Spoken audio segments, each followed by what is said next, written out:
Hello friends, मैं सुमित बागुल आप सबका आपके चहीते सेक्स एक सुखी जीवन का मंत्र डॉक्टर विजय दहीफले के साथ इस खास कार्यक्रम में तहे दिल से स्वागत करता हूं। दोस्तों, हमें जब भी कोई मेडिकल इमरजेंसी आती है या फिर स्वास्थ्य से जुड़ी कोई भी परेशानी सताती है, तब हम क्या करते हैं?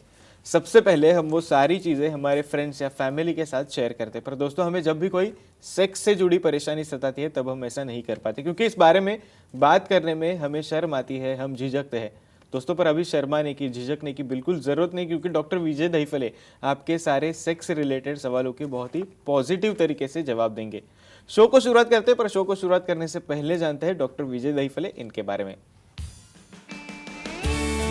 डॉक्टर विजय दहीफले ये सेक्सोलॉजिस्ट, यूरोलॉजिस्ट और एंड्रोलॉजिस्ट है।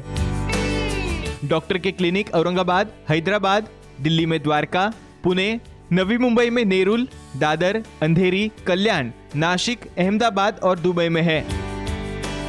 डॉक्टर विजय दहीफले का भारत एवं अन्य देशों में कॉन्फ्रेंसेस और सेमिनार के लिए आना जाना रहता है, जिसमें डॉक्टर सेक्स रिलेटेड सलाह मशवरा करते रहते हैं। चलिए दोस्तों, आपको डॉक्टर साहब के क्लिनिक्स के बारे में पता चल गया है। शो को शुरुआत करने से पहले एक खुशखबरी आपको दे देता हूं। डॉक्टर साहब का रिसेंटली साउथ मुंबई में कुलाबा में नया सेंटर शुरू हुआ है, तो आप डेफिनेटली कुलाबा सेंटर जाके सर की पर्सनल अपॉइंटमेंट पा सकते हो और सर का पॉजिटिव आपको मार्गदर्शन वहां पे जरूर मिलेगा। शो को शुरुआत करते हैं, सर हमारे साथ है। Sir, welcome to the show. नमस्ते। सर, हम बात कर रहे हैं सेक्सुअल डिस्फंक्शन की, और पब्लिक डिमांड की वजह से आज आपने एक बहुत ही सेंसिटिव टॉपिक सिलेक्ट किया है। आपको बहुत सारे ईमेल्स आए हैं, व्हाट्सएप के जरिए भी आपको सर बहुत सारे सवाल आते हैं। हमारे ये जो वीडियोस आउट होते हैं उनके ऊपर भी बहुत सारे कमांड आते हैं और कमेंट्स आते हैं, और पब्लिक डिमांड की वजह से बेसिकली ये टॉपिक लिया गया है। तो सर, आज का हमारा जो टॉपिक है वो है सेक्सुअल डिस्फंक्शन और ब्रेस्ट के विभिन्न आकार, उनके बारे में। सर, सबसे पहले मैं ये शो को जो सवाल है जिसे शुरुआत करना चाहता हूँ वो है वाइड सेट ऑफ ब्रेस्ट। ये क्या होता है?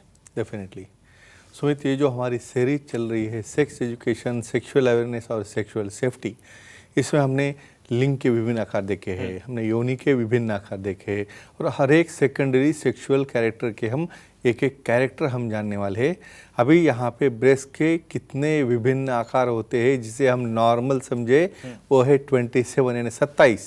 ओके। लेकिन ये जान के हमें क्या करना है, ये इन्फॉर्मेशन क्यों ज़रूरी है, उससे हमारे निजी लाइफ में क्या फ़ायदा होने वाला है, इसका उपयोग हम अपने पर्सनल लाइफ में जो अपना ओन और नोन पार्टनर है और जो अपने कल्चरल फ्रेम में रहते हुए time, place, person, condition, culture, safety and consenting, इसके दायरे में ही रह के करना है।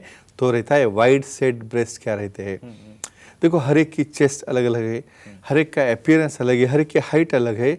तो क्या होता है, वाइड चेस्ट पेज जो रहता है, इसमें जो स्टर्नम यानी मिडिल पार्ट जो रहता है, उसमें जब ये दो ब्रेस्ट के सेट रहते हैं, आप फिगर्स में देख सकते हो, डिस्टेंस काफ़ी ज़्यादा आता है। ये डिस्टेंस काफ़ी ज़्यादा आने की वजह से हमें लगता है भाई इधर वाइडनिंग है। बहुत बार तो कुछ लोग ऐसे बोलते हैं भाई औंधा सोने से हो गए वाइड। तो ऐसा कुछ नहीं होता है, ये नेचुरल है। इसे भी नॉर्मल हम एक्सेप्ट कर सकते हैं। जिसकी पर्सनैलिटी बहुत ब्रॉड है, चेस्ट जिसकी ब्रॉड है, जिसकी हाइट बहुत ज़्यादा है, ऐसे केसेस में हमें इसे वाइडली लोकेटेड ब्रेस्ट मिलते हैं। डेफिनेटली सर, इनको और भी कुछ नाम से जाना जाता है, तो वो नाम क्या है? डेफिनेटली, और ये नाम जानना क्यों ज़रूरी है, क्योंकि जब प्रेजेंट करता है हमारे पेशेंट सामने, उसे बोलने नहीं आता है। पहली बार तो इधर उधर की बातें करके स्टार्ट करते हैं। ये वाइड ब्रेस्ट को क्या बोलते हैं? बहुत बार मैं ऐसे पार्टनर देखा हूँ, सर मेरा पार्टनर है, उसकी चेस्ट एबनॉर्मल है, सीधा ऐसा कह देते हैं। लेकिन ऐसा नहीं होता है।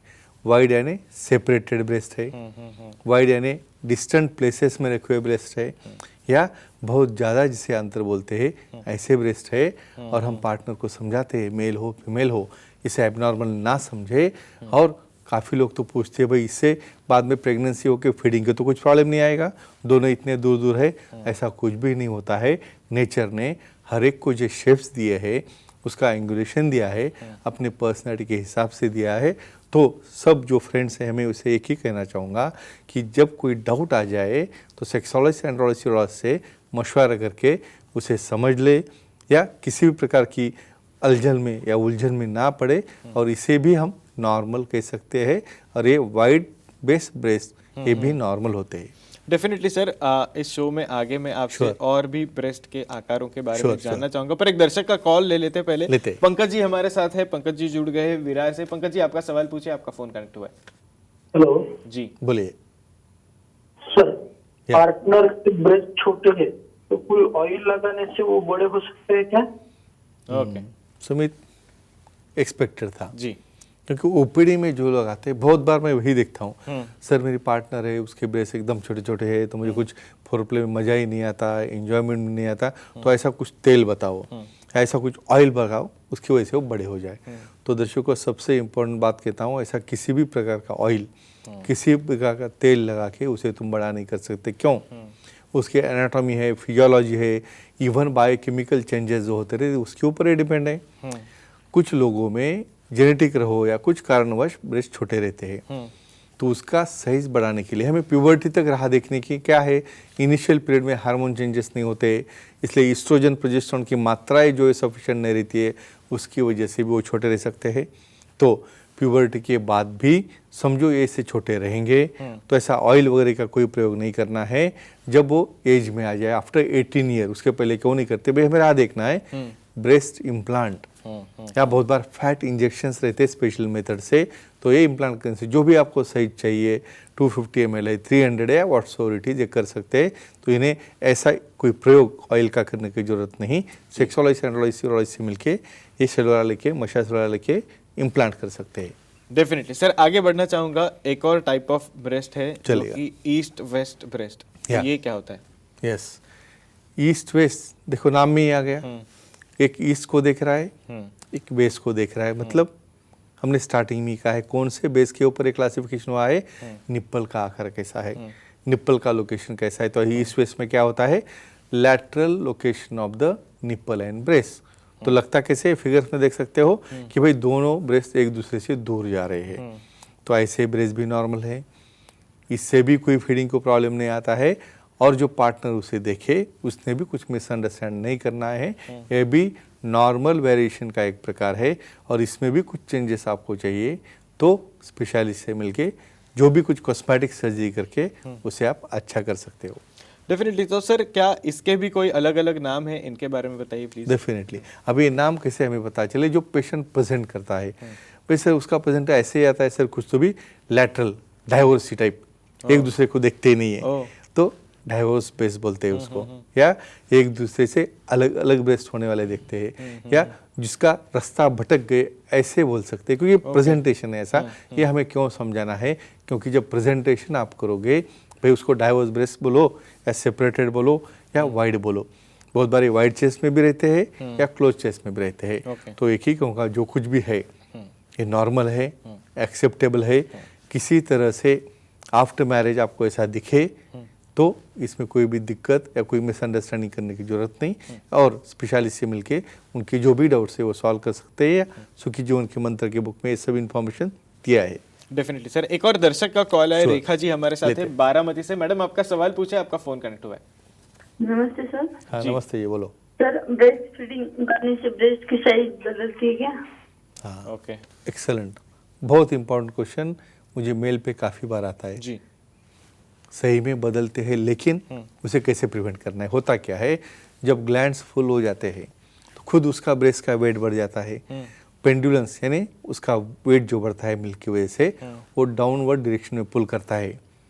लेकिन बहुत बार क्या होता है, जब ब्रेस्ट फीड बच्चा कर रहा है, कुछ माताओं को आदत ऐसी रहती है उसे लाइंग डाउन में पिलाए, या बहुत बार पोजीशन थोड़ा सा सपोर्टेड न रहा तो रेगुलर सक्शन करके, या बहुत ज़्यादा समझो 6 महीने हो गए, 1 साल हो गया, तब तक आप फीडिंग करोगे और उसे आप सपोर्ट नहीं दोगे, तो डेफिनेटली उसे पेंडुलेंट होना है, रिलैक्स्ड होना है, या वो डाउनवर्ड दिशा में उसकी लेंथ बढ़ सकती है। तो उसे क्या करना है, स्पेशली सपोर्ट बार या स्पोर्ट बार की उसे यूज़ करना है।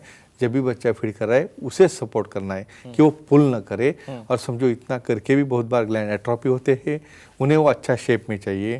तो after completion of delivery, after completion of their feeding, ये पूरा पीरियड होने के बाद उसे हम ब्रेस्ट इम्प्लांट करके अच्छा कर सकते हैं। डेफिनेटली सर, एक और टाइप ऑफ ब्रेस्ट के बारे में आपसे जानना चाहूंगा, राउंड ब्रेस्ट, ये क्या होता है sir? Yes, totally round breast जी। क्या होते हैं, ये भी नॉर्मल वेरिएशन है। राउंड यानी इतना एग्जैक्टली राउंडेड शेप में, सेंटर में निप्पल है, सेंटर में एरियोला है और फुलनेस। रूटीनली देखोगे आप 27 टाइप में, कोई ब्रेस्ट ऊपर से फुल है, कोई ब्रेस्ट नीचे से फुल है, कुछ लैटरली फुल है या कुछ ऊपर से खाली है। तो ये केसेस में निप्पल के सराउंडिंग में पूरा का पूरा राउंड, यानी आप समझो एकदम अचानक उसे देखने जाओगे सपोर्ट करने के लिए, मीडियल से करो, लैटरल से करो, ऊपर से करो, नीचे से करो, आपको फर्क ही नहीं पता चलेगा भाई कौन सी दिशा है उसकी। तो जो completely round base, completely central direction में एरियोला और निप्पल्स और सब तरफ से उसका फुलनेस हो, ऐसे ब्रेस्ट को कहते हैं राउंडेड ब्रेस्ट। तो सर क्या इसके भी कोई और नाम होते हैं क्या? Yes, correct. अभी राउंडेड ब्रेस्ट को क्या बोलते हैं? कुछ लोग बोलते हैं बिग साइज ब्रेस्ट। क्यों? क्योंकि सब तरफ से फुलनेस है। अगेन प्रोट्रूडिंग आउट यानी प्रेजेंटिंग। बहुत बार क्या होता है, इवन अपने कपड़े पहनने के बाद सेंटर क्लेफ्ट जो बनता है उसकी वजह से वो अट्रैक्टिव लगते हैं। ऐसे केसेस में भी ये अट्रैक्टिव ब्रेस्ट है। जो एक्सपेक्टेड ब्रेस्ट है, आपको लगता है ऐसे टाइप के ब्रेस्ट हो, तो बस एक ही कहूँगा, ये ऐसे टाइप के जो वेरिएशन है। कुछ लोगों को तो अननेसेसरी ऐसा लगता है ये बहुत ही बड़े ब्रेस्ट हो गए, ऐसा नहीं रहता है। और ऐसे बड़े ब्रेस्ट समझ के कुछ मिसअंडरस्टैंडिंग करते हैं, वो भी यहाँ पे नहीं करना है। इसलिए तो ये स्पेशल सेशन लिया है, अलग अलग ब्रेस्ट के डिफरेंट पार्ट। क्यों? कि उन्हें शादी के बाद भी पता चले कि ऐसे भी ब्रेस्ट नॉर्मल होते हैं। तो फ्रेंड्स, एक ही कहूँगा, जो भी आपके सामने है आफ्टर मैरिज, जो भी आपका पार्टनर है, उसे एक्सेप्ट करके वो नॉर्मल है वो पहले कंफर्म करे, और बिना काम का उसमें उलझे मत। और कुछ डाउट लगे तो सेक्सोलॉजिस्ट एंड्रोलॉजिस्ट को दिखा के वो सलाह मशवरा करके सॉल्व कर सकते हैं। Definitely sir, thank you so much, आपने ये सारी चीज़ें हमारे साथ शेयर की। पर सर समय की थोड़ी पाबंदी, इसलिए आज के एपिसोड में हमें यहीं पे रुकना पड़ रहा है। पर एक और एपिसोड में डेफिनेटली हम मिलेंगे और भी प्रकार है उनके बारे में हम जानना चाहेंगे। पर दर्शकों, आप भी डॉक्टर साहब की सलाह ले सकते हो। आपके स्क्रीन पे जो कॉन्टैक्ट डिटेल्स आप देख रहे हो उसके जरिए आप सर की अपॉइंटमेंट ले सकते हो। और एक पॉजिटिव बात में एक खुशखबरी आपके लिए ऐसी है कि डॉक्टर साहब का साउथ मुंबई में कुलाबा में नया सेंटर शुरू हुआ है। तो डेफिनेटली आप कुलाबा सेंटर में सर का मार्गदर्शन पा सकते हो। चलिए दोस्तों, आज के शो में समय हो चला है यहीं पे रुकने का। शुक्रिया।